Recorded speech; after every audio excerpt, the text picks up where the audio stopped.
Hi, everyone. Good morning or good evening, depending on where you are in the world. I know Miriam is overseas from the United States.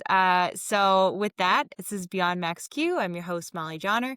I'm very excited to introduce Miriam today, CTO and co founder of Aiir. Um, this is going to be a bit of a bit more technical conversation, and I'm really excited because we very rarely have CTOs willing to come on and do a podcast. I don't know if that's just the nature of CTOs and technical folks, but I'm very excited to have you. And so, if you wouldn't mind introducing yourself a little bit, talk about your journey, I would appreciate it. All right, thanks so much for having me. And thanks for the introduction. So I'm Miriam, CTO and co-founder of Air. I have a background in AI, and that's actually also how it all started. And yeah, for the last 10 years, I've been working in aviation to push the boundaries of Borescope inspections, which is the inspection of the inside of aircraft engines. Um, and basically, the problem with borescope inspections is that they are very labor intensive, because the inspection of an engine can take up to 24 hours. Um, they're very repetitive and thus also very prone to human error. Um, so basically what we have a platform that inspectors can use to do their inspection. It's basically kind of like a spell check in a way, or a safety net. Um, so they just do their inspection as usual, and then we also process the footage with our AI model, Okay. and then afterwards they can basically review whatever they might have missed, and in this way they can improve the quality of their inspections. Well, in a previous conversation, you said this is actually saves quite a bit of time. Can you talk about Also, that a little bit? Yes. yeah, it also saves time. And that is because it basically optimizes the whole inspection process. Because in many shops around the world, at least 10 years ago, now things are changing, of course, a lot of this process was very manual.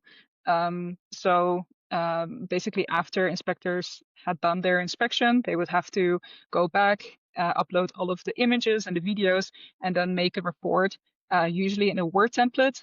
We all Mhm. know how that goes in terms of trying to make the images perfect and everything, My make sure gosh, everything is horrible. aligned. Indent, and it doesn't work. Exactly, exactly. So basically, what we have is we have this platform that they can just click their whole inspection together, and then a report rolls out at the end. That's fantastic. And why this? Why now? What drew you guys to start this company? Because you've been in business 5 years, 6 years? 10 Is that right? years. 10 years. Okay, so I knew it was a long time in comparison to startups. I didn't realize it was 10 years. So, yes, talk Yeah. about like how long has it taken to get there? Like, what's happened? I would love to hear that story. Yeah, definitely. So, how it started out, I basically rolled into this. What happened is that I was studying my master's in AI in Amsterdam, in the Netherlands. And there was this project where we could take our skills into practice, kind of like a practical assignment. And myself, together with a bunch of other students, we chose this to work together with KLM, the Royal Dutch Airlines. And they basically came to the university asking, like, okay, we have this inspection, we have a bunch of other things too, and we have a lot of issues with this. So can we automate this? And then we spent, I think, like four weeks or so building a POC based on very little data, but it kind of worked. You know, we were crafty, um, and from there we presented it to them, and they were very excited about it. And we hadn't really considered this as like an option uh, to start a business or anything. But we were there in that presentation and they were very impressed. And they said, okay, but we actually want this. Who's going to build this for us? And then, like, one by one, we raised our hands, but like, okay, let's do this. You know, how hard can it be? 10 years later, we have a That's successful amazing. business, but it took a long time to build like a really good product, and to basically conquer the market. Well, I mean, in aerospace, everything takes a little bit longer. So 10 years, you're actually still fairly new. I mean, it's a long time, but also, you're still like a fresh new company, I feel like in that industry. And so can you talk a little bit about what it was like to break into that industry? Just for all the founders who are getting started in aerospace and space, I think it'll be helpful. Yeah, I think the start was definitely with a technical mindset and naive in the sense that we thought, we will just do this, like we already have one You have party this interested. enthusiasm though. You're like, let's do it. Exactly. It was a very, very young, naive enthusiasm, which I think is what you need in the beginning, Mm. honestly, because otherwise you would never start. And from there, yeah, actually we had quite some challenges in the beginning, because none of us were graduated. So we had to do that. We had no money. And So what we decided to do is to focus on building an initial product, while writing our thesis, while also bootstrapping the company. So doing a lots of consultancy projects and things like that, just to get some money in to pay our rent. Um, so that's how it all started. And at some point, after a year or so, we were all graduated, and a little more, we decided to really focus on the product, because we were getting lots of projects here and there, but Well, so you were in school, you had a job, and you were building a company. Just to be clear, you had like all those things happening at the same time. Okay. yeah, yeah, definitely. That's intense.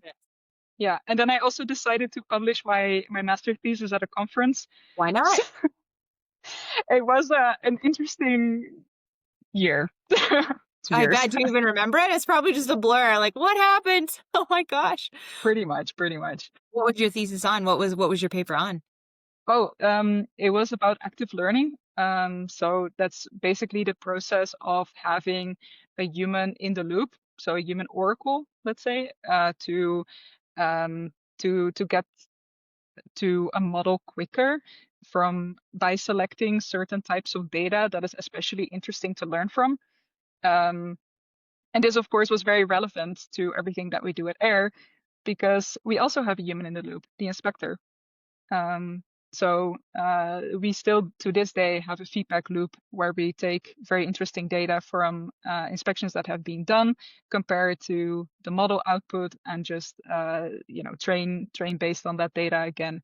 Basically, things that we've missed or other types of interesting data. So I took all of that into the company in the end.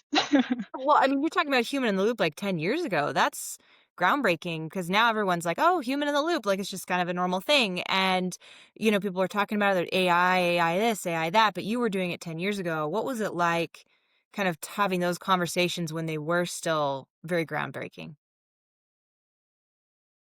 It was very interesting. Um, I remember going to the conference where I presented my paper, and there was just so much excitement all around. Deep learning had just really lifted off the ground, and yeah, it was just really interesting to see all the separate paths kind of originating from that. And part of that was, of course, data with like human in the loop, but also data in the sense of, for example, domain adaptation. So because there was very little data available back in the day, now of course more and more.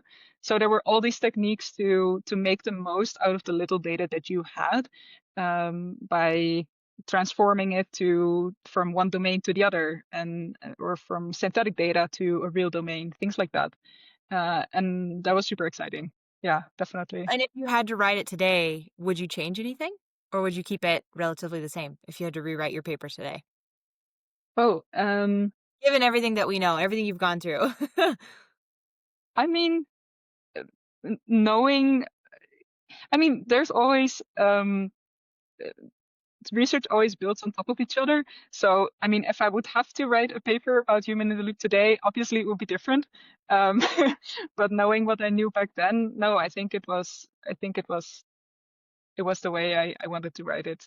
Hmm. That's fantastic. No, I love that. Well, and you guys have built this company with that premise incorporated into it. Can you talk a little bit about your role as CTO, but you're also helping with the founding team? As you guys have built, how has your role changed? That's a very good question. I think I may have had almost every single role inside the company at this point. Are you even Um, CFO too? So you're doing all the taxes and the bookkeeping? Not now, but there was a time that I was doing that too. Yeah. Um, no, we started with quite a big founding team. So there were definitely people that naturally gravitated to certain roles. I'm someone who is very divergent. I'm a very divergent thinker, and I find many things interesting. So I couldn't choose what I wanted to do. So I was like, I had my finger in research and in product development, and I was like, oh, my father is an accountant. I'm sure I can do some finance stuff too. But at some point, you start to realize that certain things give you more energy than others. Yeah. So that's when I started to really gravitate more towards the technology side. Um, and yeah. On a Blue Monday, also did sales. All That right. Sales. was tough,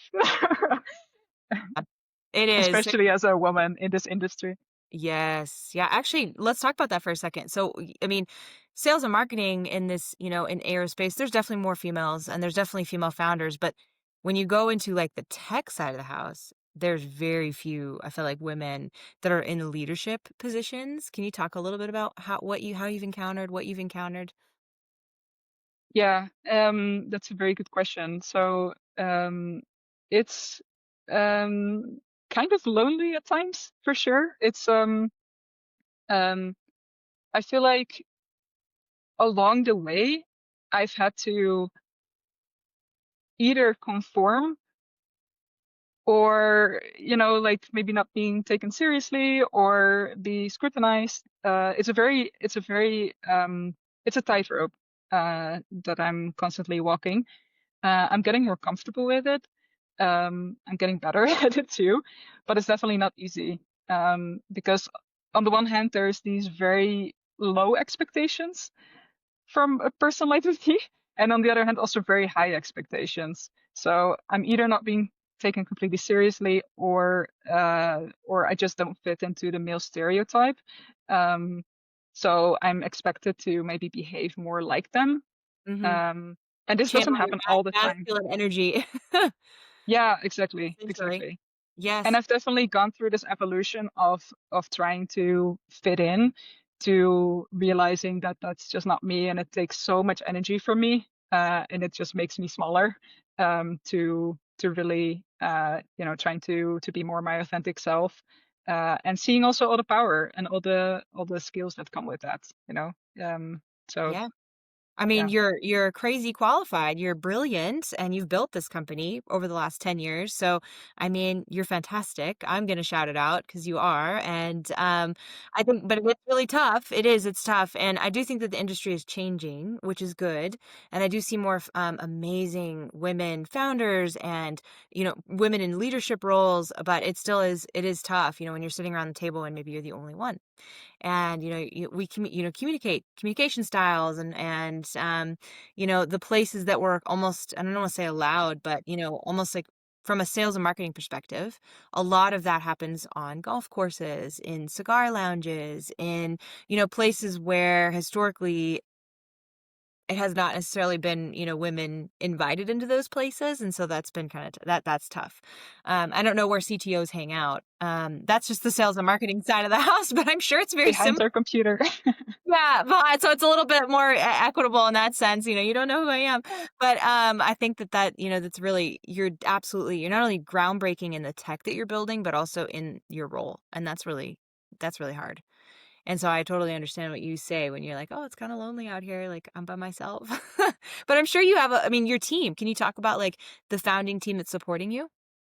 Yeah, so within the founding team, there's so much support for this. I'm also not the only female founder, so that also helps already.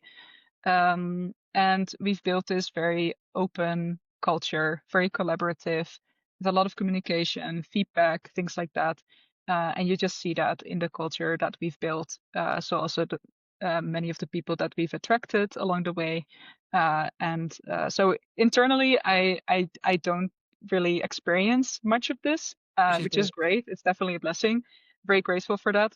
And yeah, outside the company, it's getting better. Hmm. And it's also I've along the way I've definitely become more resilient too. Um, so in a way, it's really hard, but I'm also grateful for the experience, um, because in the end, it's you just have to be yourself, and you have to do it, and that that comes with challenges, but it's yeah, I've definitely grown a lot as a person because of it. Well, what would you tell someone who is early stage founder who's getting started in aerospace? What kinds of things would you say? Watch out for this, or definitely do this from your experience. Yeah, that's a good question. I would say um, don't make yourself smaller. Listen, observe, but also definitely um, be there and speak. Speak up. I think that's really important, because the threshold becomes higher and higher.